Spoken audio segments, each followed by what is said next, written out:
मराठ्यांचा मोठा विजय, सगळे सोयरे अधिसूचना काढली, लोकसभेत धुव्वा उडाला. आता मनोज जरांगे यांचा महायुतीला दुसरा इशारा. अखेर सरकार बॅकफुटवर. मनोज जरांगे यांची ती मागणी मान्य होणार का? अशातच आता देवेंद्र फडणवीस यांचं एक मोठं विधान देखील समोर आलंय. मनोज जरांगे पाटील यांनी पुन्हा एकदा आरक्षण आंदोलन सुरू केलं आहे. जरांगे पाटील यांनी आमरण उपोषण सुरू केलं असून त्यांच्या उपोषणाचा आज 5वा दिवस आहे. काल रात्री त्यांची तब्येत बिघडली होती, त्यामुळे त्यांना सलाईन लावण्यात आलं होतं. एका मंत्र्याच्या सांगण्यावरून त्यांनी ही सलाईन लावली. मराठा आरक्षणाचा विषय तडीस नेण्याचं आश्वासन दिल्यानेच आपण सलाईन लावली. आज संध्याकाळपर्यंत याबाबत काय ते कळेलच. नाहीच काही झालं तर सलाईन काढून फेकीन, असा इशारा मनोज जरांगे पाटील यांनी सरकारला दिला आहे. तसेच आमच्याकडे दुर्लक्ष केल्यास लोकसभा निवडणुकीप्रमाणेच विधानसभेतही 10 पट फटका बसेल, असा इशारा मनोज जरांगे पाटील यांनी महायुतीला दिला आहे. नमस्कार, माझं नाव सिद्धार्थ आणि या सगळ्या घडामोडी घडायचं कारण म्हणजेच राजकारण. 2 दिवसांपासून पाऊस पडत आहे, त्यामुळे मराठा बांधवांनी शेतातील कामे उरकून घ्यावीत. कामे उरकल्याशिवाय अंतर्वालीत येऊ नका. काल मराठा बांधवांची मोठी गर्दी झाली होती. विषय तडीस जाईपर्यंत मी उठणार नाही. कालपर्यंत उपचार नव्हते, काल क्रिटिकल तब्येत होती, असं सांगितलं गेलं. रात्री 3 वाजता सरकारने सांगितलं विषय तडीस नेतोय, त्यामुळे त्यांच्या शब्दांवर विश्वास ठेवून सलाईन घेतली, असं मनोज जरांगे पाटील म्हणाले. मनोज जरांगे पाटील यांनी इशारा दिलाय, राज्य सरकारने मागेही 17 दिवस आमच्या आंदोलनाकडे दुर्लक्ष केलं होतं, आताही दुर्लक्ष करतील. लोकसभेला फटका बसला म्हणून दुर्लक्ष केलं तर यापेक्षा 10 पट फटका विधानसभेला बसेल. आम्ही उमेदवार दिला नाही तर एकाची जिरवल्याशिवाय सोडणार नाही. समाजाचा छळ केला तर आम्हीही वस्ताद आहोत. माझ्याशिवाय समाजाचं पानही हलत नाही. आम्हाला राजकारणात जायचं नाही.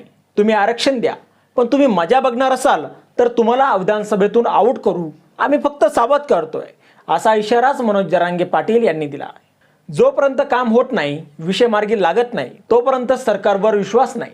गेल्या 10 महिन्यापासून सरकारवर विश्वास ठेवत आहे. सगळे सोयऱ्याची अंमलबजावणी 5 महिन्यांपासून झालेली नाही.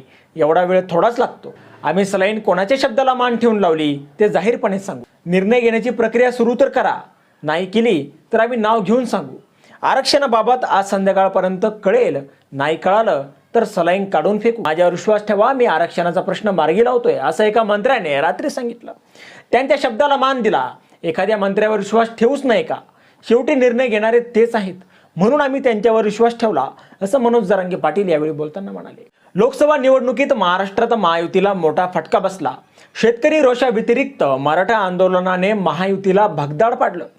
त्यामुळे अखेर मनोज जरांगे यांच्या मागण्यांबाबत राज्य सरकार सकारात्मक दिसत आहे. लोकसभा निवडणुकीत महाराष्ट्रात महायुतीला मराठा आंदोलनाने जबरी हिसका दाखवला. लोकसभेत महाविकास आघाडीचा धुव्वा उडविण्याचे महायुतीचे मनसुबे हवेतच राहिले.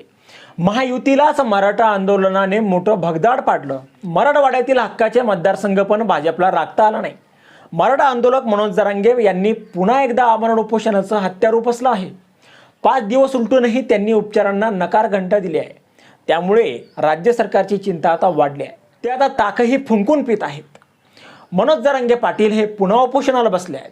त्यावर देवेंद्र फडणवीस यांनी माध्यमांशी बोलताना प्रतिक्रिया सुद्धा दिली आहे. मनोज जरांगे पाटील यांचं उपोषण सुरू आहे, त्याबाबत सरकार गंभीर आहे. मनोज जरांगे पाटील यांचं उपोषण सुरू आहे, त्याबाबत सरकार गंभीर असल्याचं ते म्हणाले. त्यांच्या मागणीवर सरकार कारवाई करत आहे. मागच्या काळात आम्ही त्यांना केसेस परत घेण्याचे आश्वासन दिलं होतं, त्यावर प्रक्रिया सुरू आहे. त्यांची जी मागणी आहे त्याबाबत देखील सरकारने पहिलं नोटिफिकेशन जारी केलेलं आहे. त्यावर कार्यवाही सुरू असल्याचे फडणवीस यांनी स्पष्ट केले. या प्रकरणात सरकार सकारात्मक असल्याचं मत त्यांनी यावेळी मांडलं. मी ओबीसी नेत्यांशी चर्चा करत आहे. छगन भुजबळ यांच्याशी देखील चर्चा करून मी त्यांना समजावून सांगणार आहे. ज्यांच्याकडे कुणबी दाखला आहे त्यांना सर्टिफिकेट देता येतं. सर्वोच्च न्यायालयाने जे निकष ठरवून दिलेले आहेत त्यात बसणारच नोटिफिकेशन काढण्यात आलेलं आहे. ओबीसी समाजावर कुठलाही अन्याय होणार नाही, या प्रश्नी मार्ग काढण्याचा आमचा प्रयत्न आहे. मनोज जरांगे पाटील यांनी आपलं उपोषण मागं घेतलं पाहिजे, असं आवाहन राज्याचे उपमुख्यमंत्री देवेंद्र फडणवीस यांनी केलं आहे. आरक्षणाबाबत सरकार नेहमीच सकारात्मक राहिलं आहे, असं मत त्यांनी व्यक्त केलं आहे. यापूर्वी आंदोलनादरम्यान आणि आताच्या उपोषणापूर्वी सुद्धा मनोज जरांगे पाटील यांनी फडणवीस यांच्यावर टीकास्त्र सोडलं आहे. ते काड्या करत असल्याचा आरोप त्यांनी केला होता. विधानसभेच्या तोंडावर राज्य सरकार आता मराठा आंदोलक कसे हाताळते याकडे आता सर्वांचं लक्ष लागून राहिलेलं आहे. सगळे सोयरे अधिसूचनेबाबत राज्य सरकार संवेदनशीलपणे कार्यवाही करत आहे. सरकारने काढलेली अधिसूचना ही ओबीसी समाजाच्या विरोधातली नाही. ज्यांच्याकडे कुणबी दाखला आहे त्यांना आजही सर्टिफिकेट देता येतं. रक्ताच्या नात्यासंदर्भात सर्वोच्च न्यायालयाच्या निकषानुसारच ही अधिसूचना आहे. त्यामुळे ओबीसी समाजाला विश्वासात घेऊन सगळे सोयरे अधिसूचना काढण्याची अंतिम कार्यवाही पूर्ण केली जाईल, अशी ग्वाही उपमुख्यमंत्री देवेंद्र फडणवीस यांनी बुधवारी दिली आहे. सरकार सकारात्मक कार्यवाही करत असल्याने मनोज जरांगे यांनी उपोषण स्थगित करावे, असं आवाहनही फडणवीस यांनी केलं आहे. मराठा समाजाच्या आरक्षणासंदर्भात सगळे सोयरेबाबतची अंतिम अधिसूचना काढण्याच्या मागणीसाठी मनोज जरांगे यांनी पुन्हा एकदा उपोषण सुरू केलं आहे. त्यांच्या या उपोषणाच्या पार्श्वभूमीवर माध्यमांशी बोलताना फडणवीस म्हणाले की मनोज जरांगे यांची सगळे सोयरे संदर्भात जी मागणी आहे त्यावर सरकारने पहिली अधिसूचना जारी केलेली आहे. त्यावर सूचना हरकती मागवल्या आहेत. त्यानुसार तिथे कार्यवाही चालू आहे. या अधिसूचनेमुळे ओबीसी समाजावर कुठलाही अन्याय होणार नाही. मनोज जरांगे यांच्या उपोषणाबाबत राज्य सरकार हे गंभीर आहे. सरकार त्यांच्या मागणीवर कार्यवाही देखील करत आहे, असंही फडणवीस म्हणाले. त्यात प्रामुख्याने मराठा आरक्षणाच्या मागणीसाठी झालेल्या आंदोलनातील जाळपोळी व्यतिरिक्तचे दाखल गुन्हे मागे घेण्याचे आश्वासन सरकारनं दिलं होतं. ते गुन्हे मागे घेण्याची कार्यवाही अत्यंत वेगाने सुरू आहे. त्या नेतृत्वाखालील सरकार इतक्या वेगाने हे सर्व प्रयत्न करत आहेत. त्यामुळे जरांगे यांनीही उपोषण स्थगित केलं पाहिजे. मराठा समाजाच्या इतर मागण्यांबाबतही राज्य सरकारने सकारात्मक भूमिकाच घेतली आहे.